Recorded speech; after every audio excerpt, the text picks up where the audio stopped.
Hello students, this is Nitin Dhingra. और आज जो हम लेक्चर करने वाले हैं वो नेशनलिज्म इन इंडिया पार्ट 2 रहेगा। कल मैंने इसकी एक वीडियो ऑलरेडी अपलोड कर दी थी, आज सेकंड पार्ट है इसका। और जो हमने कल किया था उसमें हमने क्या क्या पढ़ा था, उसमें हमने पढ़ा था कि सत्याग्रह क्या होता है, नेशनलिज्म क्या होता है, और जो फर्स्ट वर्ल्ड वॉर हुआ था उसके क्या इम्पैक्ट पड़े थे। ठीक है, तो आज जो हम उससे थोड़ा आगे करने वाले हैं, बट उससे पहले मैं आपको थोड़ा सा रिवाइंड करा दूं, थोड़ा सा रिवाइज करा दूं कि what is satyagraha. According to Mahatma Gandhi satyagraha क्या था। तो अच्छा, जो मैं वीडियो में ये मैंने लिखा है, ये भाई इसका आप स्क्रीनशॉट ले सकते हो, अभी भी ले लो। तो इसका स्क्रीनशॉट ले लोगे तो इसमें नोट्स हैं, ये नोट्स आपके बहुत यूज़फुल रहेंगे पेपर पॉइंट ऑफ व्यू से, जब आप पेपर में लिखने वाले हो एग्ज़ाम में। और एक बात और, मैं जो है इसमें आपको क्वेश्चन भी बताऊंगा, क्वेश्चन की फॉर्म में बता दूंगा कि पेपर में क्वेश्चन क्या आ सकता है। ठीक है, जैसे आज की जो वीडियो है इसमें 3 क्वेश्चन बनने वाले हैं। कौन कौन से क्वेश्चन बनने वाले हैं? नंबर फर्स्ट क्वेश्चन तो ये है कि what do you understand by satyagraha. ठीक है, and how many satyagraha did Mahatma Gandhi planned और डिड इन इंडिया। तो यहाँ पे इसमें कितने उन्होंने सत्याग्रह किए उसके बारे में रहेगा। फिर सेकंड क्वेश्चन रहेगा what was the Rowlatt act, what was the implications of the Rowlatt act. ठीक है, अच्छा, एंड या फिर ऐसे क्वेश्चन आ सकता है what was the Jallianwala Bagh massacre. Okay, तो and what was the basic theory behind the Jallianwala Bagh massacre. ठीक है, तो ये आ जाएगा। और फिर इसमें कि what was the basic reason why non cooperation movement NCM started. ये 3-4 क्वेश्चन जो है ना इस क्वेश्चन इसमें वीडियो में हम करेंगे। तो फर्स्ट क्वेश्चन तो यही है कि सत्याग्रह क्या है। तो सत्याग्रह मीन्स सत्य का आग्रह, the order of the truth, the order of the truth. Mahatma Gandhi कहते हैं कि अगर जो ओप्रेसर है, जो सामने वाला बंदा है, फॉर एग्जांपल ब्रिटिशर्स, वो हमारे ऊपर टॉर्चर कर रहे हैं, ठीक है, और इनजस्टिस भी कर रहे हैं, टॉर्चर प्लस इनजस्टिस, दोनों वर्ड को याद रखना है।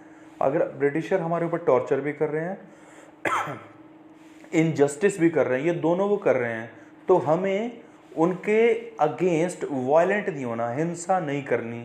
तो हमें क्या करना है, हमें वायलेंट नहीं होना, हमें ये करना है कि हमें आराम से उनका जो है ना अपोज करना है, शांति से, पीसफुल तरीके से हमें उन्हें अपोज करना है। फिर जब हम उन्हें अपोज करेंगे तो क्योंकि वो हमारे साथ इनजस्टिस भी कर रहे हैं और टॉर्चर भी कर रहे हैं, तो जो उनकी जो सोल है, उनकी जो कॉन्साइंस है, ब्रिटिशर की जो आत्मा है, वो उनको मैसेज देगी, ऑर्डर देगी कि भाई तुम गलत कर रहे हो। तो इन फ्यूचर जा कर के वो अपनी गलतियों का एहसास करेंगे खुद ही, यानी कि उनकी सोल उनको उनकी गलती का एहसास कराएगी, और उसके बाद वो गलत काम करना छोड़ देंगे जो कि वो इंडियंस के साथ कर रहे थे। सो ये जो आइडिया था, ये था महात्मा गांधी का आइडिया। तो अब मैं आपको ये बता देता हूँ कि महात्मा गांधी ने कौन कौन से सत्याग्रह इंडिया में किए। फर्स्ट ऑफ ऑल तो ये कि 1893 में, ठीक है, महात्मा गांधी इंडिया को छोड़ करके साउथ अफ्रीका अपनी लॉ की प्रैक्टिस करने चले गए।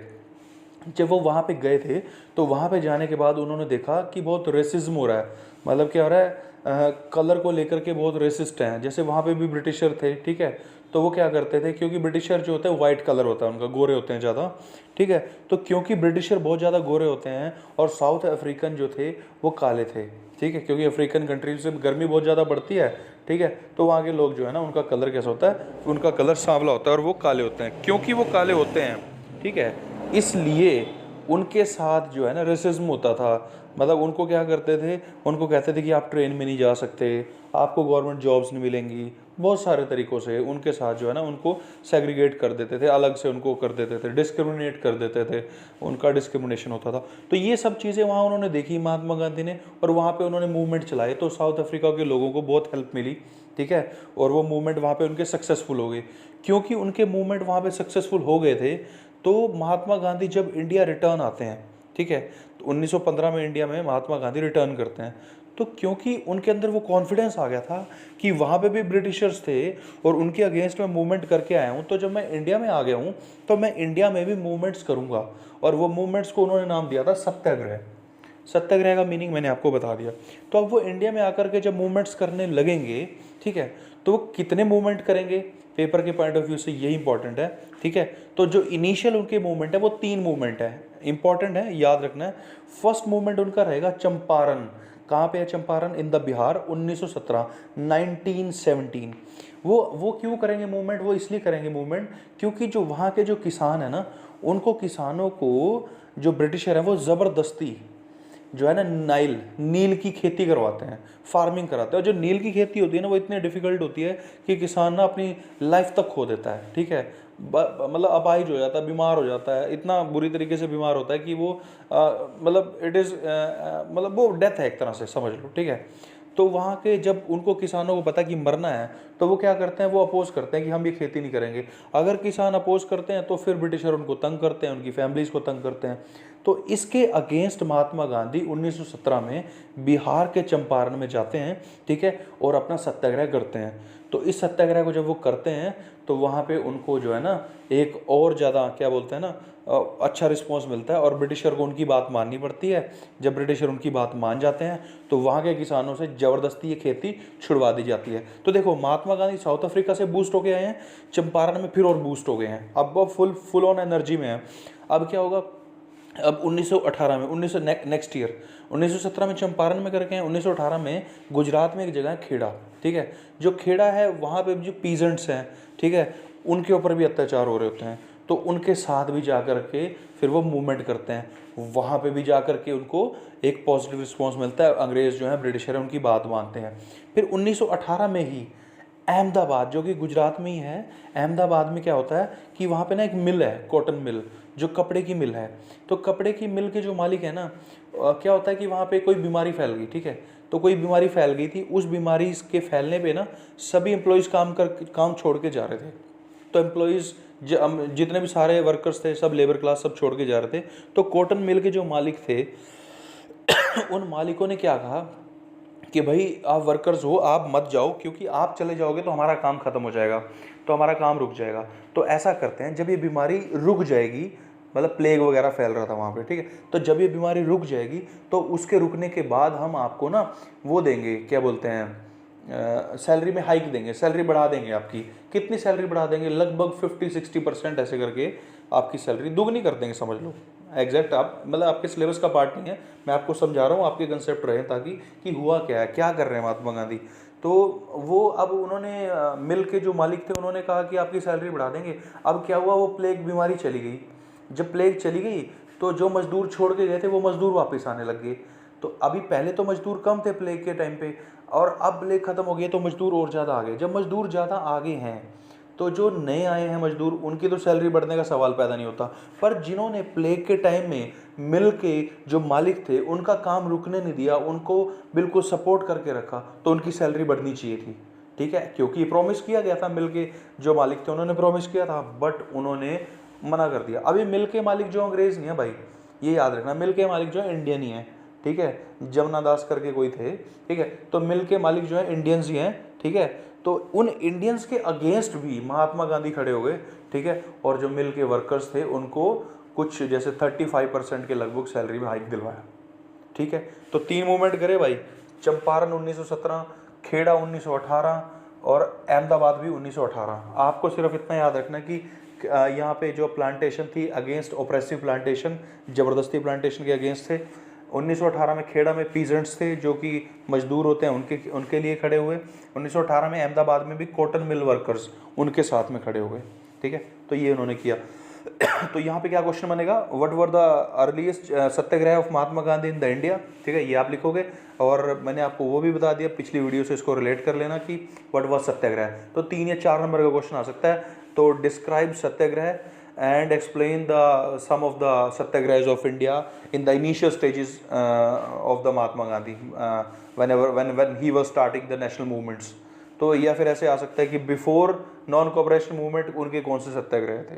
तो ये आपके कुछ सत्याग्रह हैं जो आप याद कर सकते हो।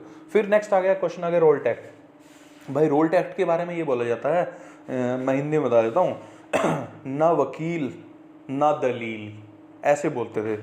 तो ना वकील ना दलील का मतलब, देखो आज की डेट में अगर आपको कोई पुलिस वाला अरेस्ट कर लेता है तो अरेस्ट करने के बाद विद इन 24 आवर्स, 24 घंटे के अंदर उसको जो पुलिस वाला है वो, जैसे सपोज मुझे अरेस्ट किया है, ठीक है, तो मेरे को विद इन 24 आवर्स जो है पुलिस वाले किसी जज के सामने लेके जाएंगे, कोर्ट में लेके जाएंगे, तो जज देखेगा कि कोई केस बनता भी है। अगर जज को लगेगा कि हाँ कोई इसके अगेंस्ट सबूत हैं, प्रूफ्स हैं, तो वो क्या करेगा, उसको कस्टडी में भेज देगा पुलिस की कि आप चेक करो, अपना केस चलाते रहो, ठीक है। बट ये उस टाइम पे भी था। बट ब्रिटिशर क्या देख रहे थे, ब्रिटिशर ने देखा कि इंडिया के जो मूवमेंट है ना, नेशनल मूवमेंट, महात्मा गांधी देखो यहाँ पे भी जीत रहा है, यहाँ पे भी जीत रहा है, यहाँ पे भी जीत रहा है, ठीक है। तो इन्होंने सोचा महात्मा गांधी तो भाई ये क्या कर रहा है ना, महात्मा गांधी ना बूस्ट कर रहा है लोगों को। तो जब लोग बूस्ट होंगे तो नेशनल मूवमेंट और ज़्यादा जल्दी से बहुत ज़्यादा स्ट्रॉन्ग होंगे। नेशनल मूवमेंट जब स्ट्रॉन्ग होंगे तो उसके कारण होगा क्या, उसके कारण ना हमें जल्दी भागना पड़ेगा यहाँ से, ब्रिटिशर सोच रहे हैं। तो ब्रिटिशर तो जाना चाहते नहीं थे इंडिया से, तो उन्होंने सोचा कि कोई ऐसा एक्ट लेके आए कि जो भी थोड़ा बहुत भी मूवमेंट में आगे बढ़ने लगे ना, कि उनको लगे कि हाँ ये लोगों को मोटिवेट करेगा, उसको हम पकड़ के अरेस्ट कर लें। पर अगर अरेस्ट करेंगे तो कोई कारण तो बताना पड़ेगा कि क्यों अरेस्ट किया है।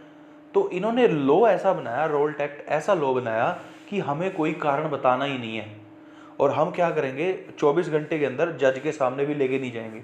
तो हम क्या करेंगे, हम उस बंदे को, कोई भी बंदा जो भी अंग्रेजों को लगे, on the basis of doubt, सिर्फ कि इसने कुछ गलत किया है, जबकि वो कुछ गलत नहीं कर रहा, वो अपने लोगों को मोटिवेट कर रहा है, तो डाउट के बेसिस पे उसको उठा लेंगे और 2 साल के लिए जेल में डाल देंगे। भाई 2 साल के लिए अगर आप किसी बंदे को जेल में डाल दोगे तो जो वो लोगों को मोटिवेट करने वाला था वो तो खत्म, जो मोटिवेट हुए थे उनका मोटिवेशन भी डाउन, उनका नेशनल मूवमेंट भी डाउन। तो यानी कि ब्रिटिशर की एकदम मस्त, एकदम ब्रिलियंट सोच से, एकदम तगड़ी सोच से काम कर रहे थे ब्रिटिशर। रोल्ट एक्ट समझ आ गया। रोल्ट एक्ट कह रहा है कि सपोज नितिन जो है, कोई जो है ऐसी एक्टिविटीज़ कर रहा है कि वो अपने देशवासियों को, अपने जो आसपास के बंदे हैं वो उनको मोटिवेट करता है ताकि वो ब्रिटिशर के खिलाफ मूवमेंट करें। मैं मोटिवेट कर रहा हूँ सबको तो मोटिवेट अब मैं कर रहा हूँ, तो अंग्रेज सोचेंगे कि अगर ये थोड़े दिन और रह गया ये तो और ज़्यादा बंदों को मोटिवेट कर देगा, तो क्यों ना नितिन को जेल में डाल देते हैं, ठीक है, इसको जेल में डाल देंगे। तो जो जो जब लीडर ही चला जाएगा जेल में, तो जो बाद के बंदे हैं जो लीडर को देख करके आगे बढ़ने वाले थे वो अपने आप ठंडे पड़ जाएंगे, ठीक है। तो वो मुझे पकड़ते हैं, जेल में डालते हैं और 2 साल के लिए बंद कर देते हैं। जबकि होना ऐसे चाहिए था कि मुझे जेल में डाला है तो मुझे जज के सामने लेकर के जाओ, तो जज पूछेगा कि क्या इशू है। बट उसके अंदर क्या था ना, तो अब 2 साल के लिए जब मुझे जेल में डालेंगे तो मैंने कहा था ना वकील ना दलील, ठीक है, ना अपील, 3 चीज़ें। तो भाई ना तो वकील कर सकता हूँ मैं, ना तो मेरा कोई लॉयर हो सकता है। जब मेरा कोई लॉयर नहीं होएगा तो मेरी कोई दलील नहीं होएगी, तो मेरा कोई पॉइंट रखने वाला नहीं होएगा, ठीक है। अब ना ही मेरा वकील है, ठीक है, ना ही मेरा लॉयर है, ना मैं कुछ अपने लिए पॉइंट ऑफ व्यू से कह सकता हूँ, और तीसरी बात, ना मैं कहीं अपील कर सकता हूँ, ठीक है, कि यार ये गलत कर रहे हैं मेरे साथ, कुछ नहीं कर सकता मैं। तो दिस वाज रोल्ट एक्ट। तो रोल्ट एक्ट आपने देख लिया कितना गंदा लॉ है। तो रोल्ट एक्ट क्या था, passed by the imperial legislative council. इस इंपीरियल लेजिस्लेटिव काउंसिल में इंडियंस भी थे और ब्रिटिशर भी थे, बट ब्रिटिशर्स ने इंडियंस की जो थोड़े बहुत लीडर्स थे उनके बिना सुने इसको जबरदस्ती पास कराया। पास्ड बाय, ये इंपॉर्टेंट क्वेश्चन हो सकता है कि who pass the Rowlatt act, तो Rowlatt act was passed by the imperial legislative council. होगा क्या इसमें, the power to oppress the political activities, जो कि पॉलिटिकल एक्टिविटीज़ हो रही हैं देश को मोटिवेट करने के लिए, उसको ओप्रेस कर देना, उसको दबा देना, ठीक है। Allowed detention of prisoners without trial for 2 years। Trial उसी को बोलते हैं कि जज के सामने लेके जाना। तो विदाउट ट्रायल 2 साल के लिए डिटेंशन, नज़र बंद कर देना, भाई इसको बाहर आने ही नहीं देंगे 2 साल के लिए। तो अब क्या हो रहा है कि ये चीज़ें देखते हुए महात्मा गांधी क्या प्लान कर रहा है, महात्मा गांधी सोच रहा है कि अब हम क्या करते हैं कि सरकार कह रही कि ऐसा करो ऐसा करो ऐसा करो, सरकार मतलब ब्रिटिशर, हम जो है ब्रिटिशर के अगेंस्ट जाएंगे और उनकी बात नहीं मानेंगे। जो बंदा कोई बात मानता है उसे बोलते हैं ओबीडियंट। हम एप्लीकेशन लिखते थे ना, योर्स ओबीडियंटली, ठीक है। तो जो बात नहीं मानता तो उसे बोलेंगे डिसओबीडियंट, ओके। ओबीडियंट जो आज्ञाकारी, डिसओबीडियंट जो बात ना माने।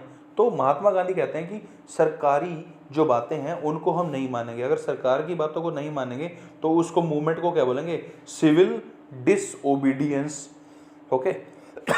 सॉरी खांसी हो रही है, तो उसको बोलते हैं सिविल डिसओबीडियंस। तो महात्मा गांधी प्लान करता है civil disobedience against Raoult act, कब, 6 अप्रैल 1919 को। 6 अप्रैल 1919 को महात्मा गांधी ने प्लान किया। तो महात्मा गांधी की इस प्लानिंग के कारण लोगों में थोड़ी मोटिवेशन आई, तो लोग इकट्ठे होने शुरू हो गए, लोगों को पता चलना शुरू होगा कि रोल्ट एक्ट भी कोई चीज़ है, ठीक है। अब देखो, अभी इसी जब लोगों को पता चलेगा तो इसी के कारण एक मैसेकर होएगा, एक हत्याकांड होएगा जिसे जलियांवाला बाग हत्याकांड बोलेंगे, जलियांवाला बाग मैसेकर बोलेंगे। तो उसके बारे में हम पढ़ेंगे। तो पहले देख ले नोट्स में क्या लिखा है। महात्मा गांधी ने प्लानिंग कर लिया ऐसा कर लेंगे हम। तो ब्रिटिशर को पता चल गया कि भाई हाँ, अब लोग जो है रोल टैक्स के अगेंस्ट खड़े होने शुरू हो गए हैं। तो जब लोग रोल टैक्स के अगेंस्ट खड़े होना शुरू हो चुके हैं तो ब्रिटिशर क्या करेंगे, बहुत ही ऑपरेसिव, बहुत ही एकदम वायलेंट तरीके से, जंगली तरीके से हमारे इंडियंस को मारना पीटना, जेल में बंद करना शुरू कर देंगे। तो जब देखो ऐसा होता है ना, एक भीड़ होती है, एक भीड़ में आपने क्या किया, 2-3 बंदों को पीट दिया बुरी तरीके से। तो जब 2-3 बंदों को बहुत बहुत बुरी तरीके से आपने पीट दिया तो उसके अलावा जो बाकी भीड़ है ना वो खुद ही डर जाएगी, वो पीछे भाग जाएगी। तो ऐसे ही अगर कोई मूवमेंट स्टार्ट करता है, ठीक है, रोल टैक्स के अगेंस्ट, तो ब्रिटिशर उसको बहुत ज़्यादा मारते हैं ताकि भीड़ भी अपने आप छंट जाए, दूर चली जाए। तो ब्रिटिशर क्या कर रहे हैं, britisher decided to stop this, उसको स्टॉप करने की कोशिश करते हैं। मार्शल लॉ इम्पोज करते हैं। मार्शल लॉ क्या होता है, आर्मी को पूरी पावर दे देते हैं, जो ब्रिटिशर की सेना है उसको पूरी पावर देंगे, कौन, ब्रिटिशर, ठीक है। आप मार्शल लॉ लगा देंगे, martial law impose in the Amritsar, ठीक है। अमृतसर के अंदर जहाँ पे लोग बहुत ज़्यादा स्ट्राइक्स कर रहे थे against the Rowlatt tax, after 6 April, याद रखना है 6 अप्रैल को महात्मा गांधी ने प्लान किया कि सिविल डिसोबीडियंस, अंग्रेज़ों ने जो रूल लेके आए हैं उसके हम अगेंस्ट जाएंगे। तो विद इन 6 अप्रैल से 3-4 दिनों के अंदर बहुत ज़्यादा रैलीज होने लगी। तो उन रैलीज को देखते हुए अंग्रेज़ों ने स्टार्ट किया क्या, मार्शल लॉ। और मार्शल लॉ लगा हुआ है कहाँ पे, अमृतसर में। मार्शल लॉ कहता है कि अगर आर्मी जो है कुछ भी कर सकती है, कहीं से परमिशन लेने की ज़रूरत नहीं है। तो अब महात्मा गांधी प्लान करता है कि चलो मैं दिल्ली चला जाता हूँ, वो बॉम्बे में थे उस टाइम पे। महात्मा गांधी सोचते हैं कि मैं दिल्ली जाता हूँ और दिल्ली जाकर के लोगों को मोटिवेट करता हूँ, ठीक है, कि ज़्यादा से ज़्यादा लोग बढ़ करके सिविल डिसोबीडियंस में पार्टिसिपेट करें। तो महात्मा गांधी प्लान करते हैं कि मैं ऐसा करूँ, वो बॉम्बे से दिल्ली के लिए निकलते हैं। पर दिल्ली क्रॉस करते हुए हरियाणा में एक जगह है पलवल। जैसे वो पलवल तक पहुँचते हैं, उनको क्या करते हैं, ट्रेन में वापस बैठा देते हैं, कह रहे आगे नहीं जा सकते सर आप चलो वापस। उनको वापस कहाँ भेज देते हैं, फिर से बॉम्बे भेज देते हैं। ओके, महात्मा गांधी की एंट्री रोक देते हैं। अब क्वेश्चन आप ये सोचोगे कि महात्मा गांधी को क्यों नहीं अरेस्ट कर रहे हैं। भाई Mahatma Gandhi top most leader हो चुके हैं 1990 तक। अगर रोल टैक्स के हिसाब से उनको अरेस्ट किया ना, फिर तो बहुत ज़्यादा गड़बड़ हो जाएगी। महात्मा गांधी को नहीं अरेस्ट कर रहे वो, महात्मा गांधी को तो कह रहे हैं कि आपने दिल्ली नहीं आना भाई। जब वो आने लगते हैं तो उनको ट्रेन में वापस बिठा देते हैं, जाओ वापस बॉम्बे, ठीक है। तो छोटे छोटे लीडर्स को अरेस्ट कर लेते हैं वो, क्योंकि महात्मा गांधी हर जगह प्रेजेंट नहीं हो सकता। उन दिनों में व्हाट्सएप है नहीं, ठीक है, अखबार पढ़ने वाले कम बंदे हैं, तो ये बहुत सारी चीज़ें थी, ठीक है। तो मार्शल लॉ लग गया। अब ये जो मार्शल लॉ लगा हुआ है ना अमृतसर में, जो तो पढ़ना लिखना जानते हैं उनको तो पता है मार्शल लॉ लगा है, वो तो अपने घरों में बैठ गए। पर जिनको नहीं पता कि मार्शल लॉ क्या होता है, वो फिर भी इकट्ठे हो गए 13 अप्रैल को। 13 अप्रैल को कहाँ इकट्ठे हो गए, वो इकट्ठे हो गए जलियांवाला बाग, एक प्लेस था वहाँ पे इकट्ठे हो गए, पंजाब में, अमृतसर में।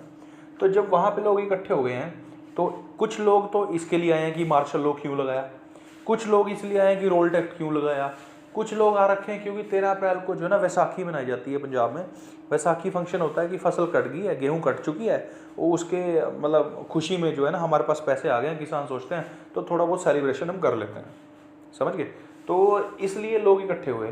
तो इतने सारे लोग इकट्ठे हो रखे हैं और जो लोग वो ब्रिटिशर हैं वो क्या सोचेंगे कि रैली हो रही है। कुछ बिल्कुल रैली तो थी, बट कुछ लोग तो बिना रैली के आए हुए थे ना, बैसाखी मनाने आए हुए थे।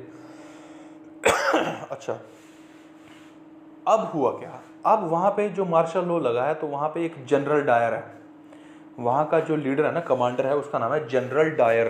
तो जनरल डायर ने देखा इतनी ज़्यादा भीड़ इकट्ठी है, उसने मेन एंट्रेंस गेट कराए बंद और कहा फायर। आपने मूवीज़ में देखा है ना, तो भाई ऐसे तो बोल दिया फायर, इतने ज़्यादा लोग मर गए वहाँ पे, बहुत ही कत्लेआम, एकदम बहुत ज़्यादा मैसेकर हो गया, हज़ारों लोग मर गए भाई। कोई कुएं में कूद रहा है, कोई एक दूसरे के ऊपर चढ़ रहा है बचने के लिए, तो सब मारे गए भाई, सब मारे गए हैं। अब ये खबर तो और ज़्यादा बुरी तरीके से फैलेगी।